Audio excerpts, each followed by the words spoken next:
시즌에 펩 과르디올라가 쓰고 있는 기본 대형과 사실은 거의 같습니다. 와, 이거- 이른바 가짜 9번. 우리가 그때 이런 걸 9골을 허용했는데 1, 2, 7 어? 127? 혹은 뭐 이렇게도 뛰었다고 해요. 동네 축구요. 용만이. 자 이제 뭐 한희 의원님하고 이제 또 시작을 해야 되는데 벌써 이제 몸풀기로. 아니 몸풀기로 벌써 한 30분 했는데요 지금? 바로 저희 사무실이죠, 여기가. 누추한 곳을 이렇게 또 찾아주셔서. 어우, 압구정로인데요 여기. 네. 좀 전에 그 건물 아래 네. 그 마이바흐가 세워져 있었어요. 그래요? 우리 그래서 건 제가 아닌데? 그 스태프분들한테 물어봤어요. 저 네. 용만이 형 거냐? 아니야. 근데 아니다. 뭐 이제 그렇게 대답을. 니네 거니 혹시? 니는 많이 봐. 솔직히 얘기해. 혹시 몰라요? 모르죠. 요즘은- 부잣집 요즘은 자제들이 이거 모릅니다. 이제 취미로 하고 있을 수도 있잖아. 요즘은 전혀 모르는 세상이거든요 그런 거. 근데 지난번에 왔을 때만 해도 이제 위원으로만 모셨는데 사실 그러고선 가시자마자 그 다다음 날인가 깜짝 놀랐어요.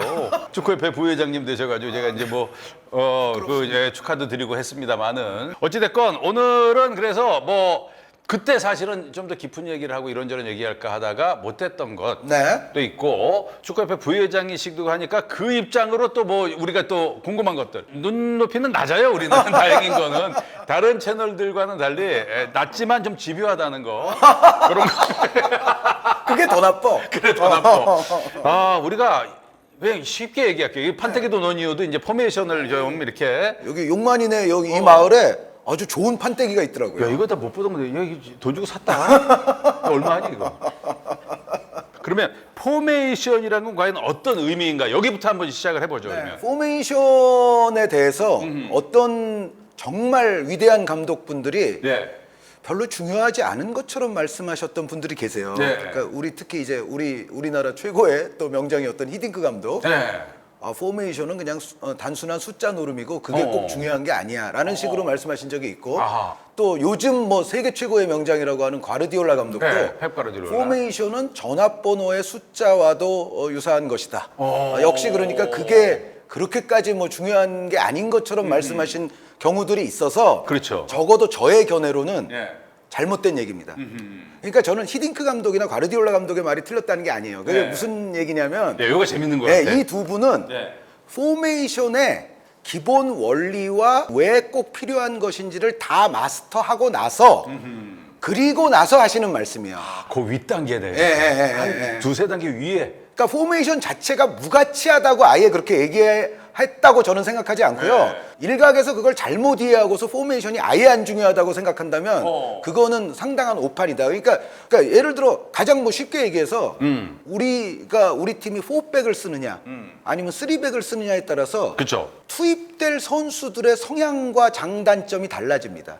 그렇지 않겠어요? 그렇죠. 그러니까 11명을 똑같은 11명을 가지고도 우리가 어떤 기본 전형을 우리의 전형으로 삼느냐에 따라서는 어떤 유형의 선수를 선발로 투입을 해야 되는지가 그거에 의해서 결정될 수가 있죠. 그러면은 기본적으로 우리가 동네 축구에서도 이렇게 하는 거는 무조건 맞는 거네요. 네, 포메이션이 어떤 애들 어느 그런 정도 거냐. 있어야죠. 이제 대충 빠른 애들 앞에서 그냥 이러고 하는데 그거는 잘못된 거고 사실 야 4-4-2로 서 네, 거기에 포메이션은 아주 기본적인 중요한 역할을 한다. 옛날 축구에도 포메이션이 있었죠. 제가 그려놨습니다. 이겁니다. 이 초창기 축구가 이거예요? 19세기에서 예. 축구 종가라는 이제 세계 최초의 A매치가 잉글랜드 대 스코틀랜드의 대결이거든요. 아, 그래요? 근데 스코틀랜드도 이제 종가 중에 하나라고 볼 수 있는데 네. 잉글랜드가 썼던 초창기의 포메이션이 이거였어요. 1-2-7 127? 혹은 뭐 이렇게도 뛰었다고 해요. 1-1-8 이 수비가 여기죠, 그러니까. 아니 그러니까 이게 공격이죠. 여기 공격이라고요? 이게 몇 년도라고요, 이게? 19세기입니다. 1800년대입니다. 초창기 축구가 잉글랜드는 이거였고 스코틀랜드는 약간 달랐어요. 스코틀랜드는 2-2-6. 그런데 요 차이가 특히 중원 플레이에 신경을 쓴 겁니다. 스코틀랜드가 잉글랜드와 달랐던 게 뭐냐면 잉글랜드는 우리가 얘기하는 뻥 혹은 이제 개인이 잡고 그냥 치고 들어가는 드리블. 스코틀랜드는 중원에서 후방에서 약간 패싱 게임을 했다고 해요. 오, 잉글랜드에 비해서는 패싱이 되죠. 아까 이거는 패스가 안 되잖아요. 여기 얘네밖에 안 되잖아. 1-1-8이면 어디로 줘 이거? 그냥 여기서부터는 그냥 넘겨야죠. 그렇지. 그냥. 근데 얘네가 생기면서 여기서 변수가 많아지죠. 그래서 스코틀랜드의 패싱 게임이 스코틀랜드 스타일은 오히려 대륙 쪽으로 전파가 많이 됐다고 해요, 옛날에. 그래서 잉글랜드는 계속 뻥축구에 좀 갇혀 있는 동안에 유럽의 대륙들에서는 좀 더 다양한 전술이 개발이 됐다. 나 근데 너무 웃기다. 얘네하고 싸운 거 아니에요? 그죠? 그렇죠. 누가 이겼대요? 얘네랑 싸워서. 이거는 어찌 보면은 요즘으로 따지면 럭비나 예, 미식축구가 되게 뻥 쳐주고 여기서 잡아서 뛰는 뭐 그런 거 같은 느낌. 옛날 우리들의 초등학교 축구 약간 그런 스타일이었는데 네. 이제 20세기로 넘어오잖아요. 그러면서 사실은 가장 이제 현대 축구에 있어서 가장 정말 아까 그거는 그러니까 뭐 포메이션이라고 할 수는 있는데 너무 좀 원시적인 형태고 현대 축구의 가장 시조적인 포메이션은 이겁니다. 235? 235. 오. 네, 235입니다. 그 235는 어서 들어봤던 것 같아. 네, 요게 이제 현대 축구의 가장 이제 시조적인 포메이션이었다가 근데 여기도 사실은 중원 플레이가 너무 생략될 확률이 높거든요. 그래서 나온 게 요 뒤에 5명의 공격수 중에서 예. 여기 있는 선수를 이제 보통 인사이드 포워드라고 하는데 요 선수를 좀 내려요. 네. 아, 인사이드 포드를 내려서 2-3-2-3. 2-3-2-3. 네. 상대 포드 하나 이 둘이 마크하면서 예, 이렇게 들어가면 되죠. 그러니까 이제 아까 그러니까 그 1-2-7에서 알 수 있듯이 네. 그 축구의 포메이션의 발달 과정은요. 네. 전체적으로 이게 처음에는 공격이 굉장히 많았는데 이게 줄어들면서 수비 숫자가 점점 늘어나고 중원 숫자도 점점 늘어나는 과정이 포메이션의 발달 과정이에요. 아하, 그렇군요. 네. 이게 아까 이거를 하다 보니까 골을 너무 많이 먹었나 봐요. 야, 이거 야, 우리가 9골 뭐하냐? 11골 먹는데 좀 내려 너도 수비 봐 하다가 보니까 이렇게 내려오고 처음에 2-3-5가 됐다가 네. 중원 플레이를 조금 더 강화하려고 하다 보니까 이게 패스 좀 더 주고받게 내려와 봐. 얘는 몸이 좋잖아. 얘는 빠르잖아. 근데 살짝 내려와 봐.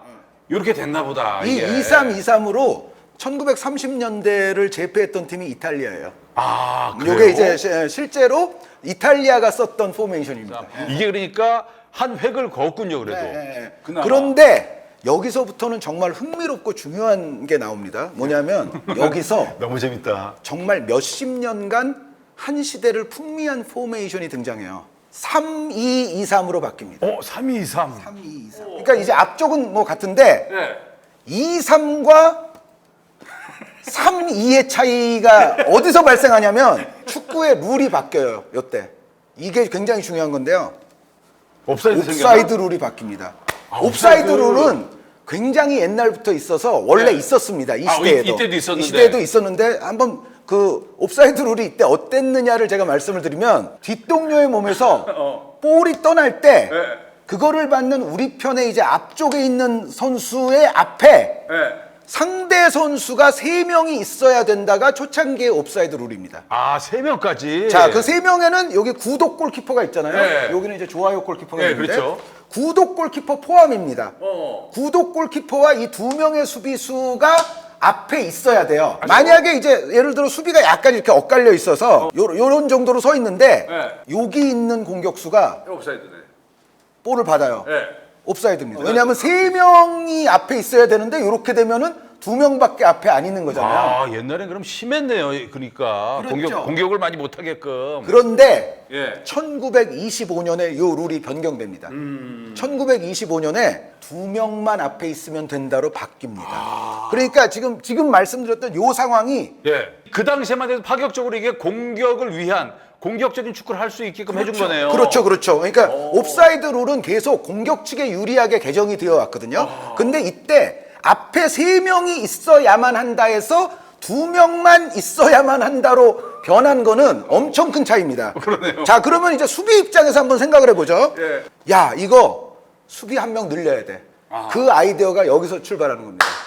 아, 그래서 2-3-2-3에서 여기서 내려갔구나. 3으로 하나. 3-2-2-3이 나오는데 요 3-2-2-3 포메이션이 한 20-30년을 풍미합니다. 오, 이게 재밌다. 축구의 기본이 됩니다. 아, 그렇군요. 네, 그런데 요 3-2-2-3 요 형태는요. 펩 가르디올라 감독이 요즘에 쓰고 있는 포진이 좋아하는 포진이 3-2-4-1이거든요. 예. 거의 비슷하죠. 그러니까 비슷해요. 1920년대 후반에 나왔던 3-2-2-3이 사실은 최근에 펩 과르디올라가 쓰고 있는 기본 대응과 사실은 거의 같습니다. 와, 이 과거로 회귀했네. 네, 그러니까 과르디올라 감독이 물론 구체적인 움직임의 원리나 세부적인 내용은 예. 매우 다릅니다. 이때 예. 축구와 그때 축구는. 일단 이때 축구는 다 이렇게 생각하셔야 돼요. 다 대인 마크 시스템이다. 아, 맨투맨이구나. 네, 이때는 다 맨 마킹, 맨투맨이에요. 그러니까 예를 들어 농구처럼 했네요, 그때. 그러니까 쉽게 얘기하면. 상대도 3-2, 2-3으로 뛸 거 아닙니까? 이거 누가 보면 무도회장인 줄 알겠어요. 딴딴딴딴딴딴. 야, 이게 교묘하게 진짜 맨 마킹이 되는 포메이션이 이게 한 20년 가까이 이렇게 해왔다고요. 이게 1950년대 말 한 60년까지도 이 포진을 기본으로 쓰는 팀이 굉장히 많았어요. 그래서 어쨌든 이 역사적인 3-2-2-3 포메이션, 옵사이드 룰 때문에 바뀌어 나온 포메이션이 있는데 네. 여기서 이제 또 좀 변주들이 일어나죠.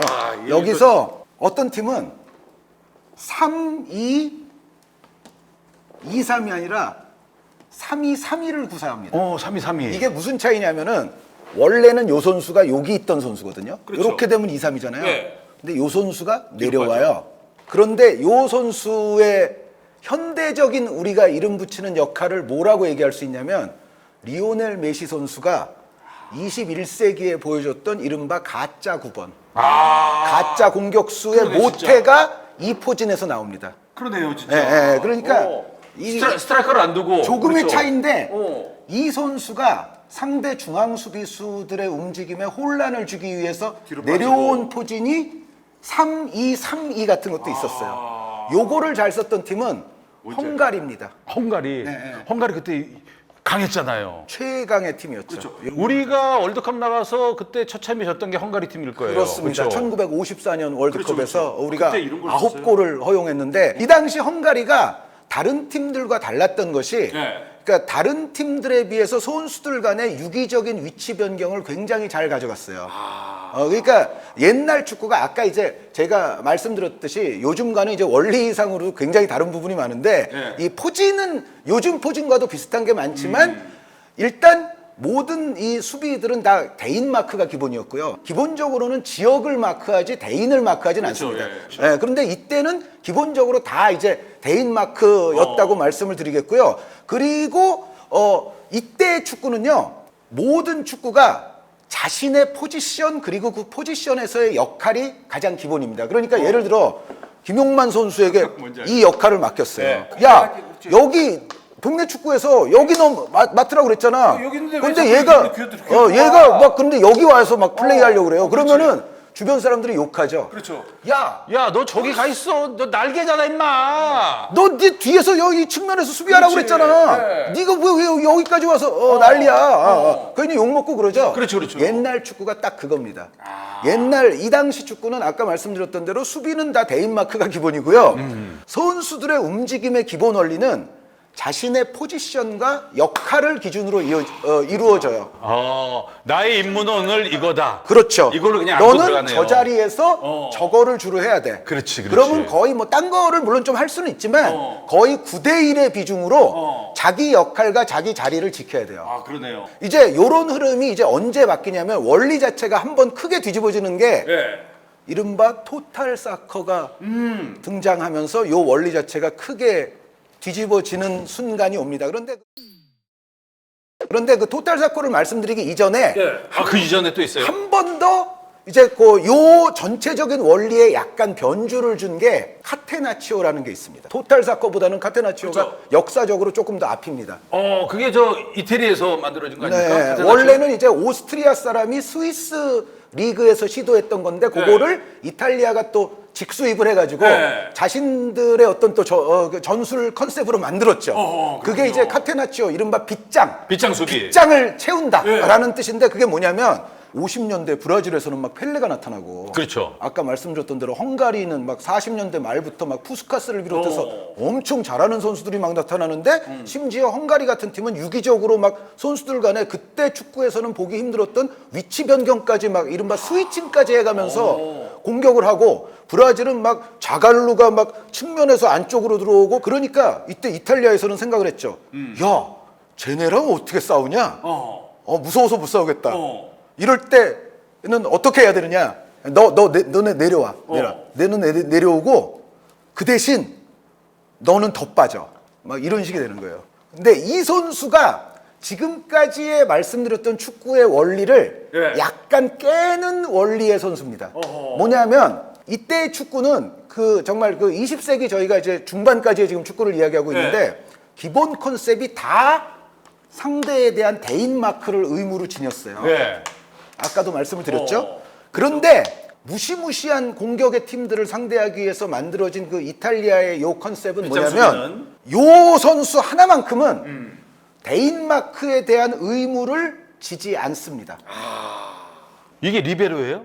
그렇습니다. 이게 그렇죠. 리베로의 원 의미가 대인 마크에 대한 의무나 책무를 지니지 않고 그냥 자유롭게 있는 수비수를 뜻했습니다. 그러니까 수비 하나 더 있으면서 누구 하나 뚫리면은 그거 그렇죠. 그러니까 너는 얘가 뚫리거나 뭐 얘가 뚫리거나 할 때 그거를 커버하는 역할. 그러니까 그 전에 특정한 상대팀 선수를 대인 마크 하질 않아요, 이 선수는. 그러면서 가장 뒤에서 이렇게 상황을 살피고 빠져 있다가 뭔가 위기가 벌어지면 그쪽에 가서 커버를 합니다. 그러니까 평상시에는 수비 의무가 다른 선수들에 비해서는 좀 약하다고도 볼 수 있지만 사실상 팀의 가장 중요한 또 수비를 해내는 선수가 이 선수죠. 우리가 리베로 하면 이제 홍명보 그렇죠. 딱 떠오르잖아요. 베켄바워, 홍명보. 네, 홍명보, 뭐 베켄바워. 그런데 사실은 홍명보 선수가 이제 골을 많이 넣고 공격성도 있지 않습니까? 어떨 때 보면 슈팅 능력 대단히 슈팅 좋고요. 좋잖아요. 그래서 네. 저는 한때 그런 생각했었거든요. 리베로라는 이름이 그래서 붙여졌나 보다. 말씀하신 대로 자유롭게 가서 한번 때리고 와라. 그래서 그게 아니고 원래는 이 의미네요. 지금 원래 의미는 대인 마크 의무를 지지 않는 수비수를 지칭했지만 방금 전에 지금 형님께서 말씀하신 그런 의미로 리베로의 의미가 확대가 되는 거예요. 그거를 확대시킨 주인공이 프란츠 베켄바워입니다. 이 자유라는 의미는 베켄바워에 이르러서는 자유롭게 공격한다까지 확대가 됩니다. 그래서 거기 그 의미까지도 포괄을 해줘요. 베켄바워에 이르러서는. 슛도 때리고 뭐 공격력도 괜찮았어요? 지금 유튜브 같은 데 찾아보시면 많이 나오거든요. 베켄바워 선수 자기가 혼자 막 다 제치고 올라가면서 막 부드럽게 골까지 터뜨리고 베켄바워 찾아봐야겠다. 주변 동료들과 또 한두 차례 주고받고 하면서 또 이걸로 승리를 거머쥐기 시작한 거죠. 그렇죠. 그러니까. 탄탄하다 얘네는. 그런데 이제 카테나치오가 또 세계적인 유행이 되다 보니까 이 축구가 재미가 없어져요. 이걸 또 깨는 뭐가 나와야죠. 그렇죠. 이거에 대해서 짜증났던 사람들이 새로운 축구의 원리가 필요한 것에 대해서 반응했던 게 토탈 사커입니다. 네덜란드 토탈 사건. 네, 그리고 그 토탈 사커는 여태까지의 원리를 카테나치오는 약간 흔들었던 것에 불과하다면 토탈 사커는 완전히 판을 바꿔버립니다. 송두리째. 네, 송두리째. 이론적으로.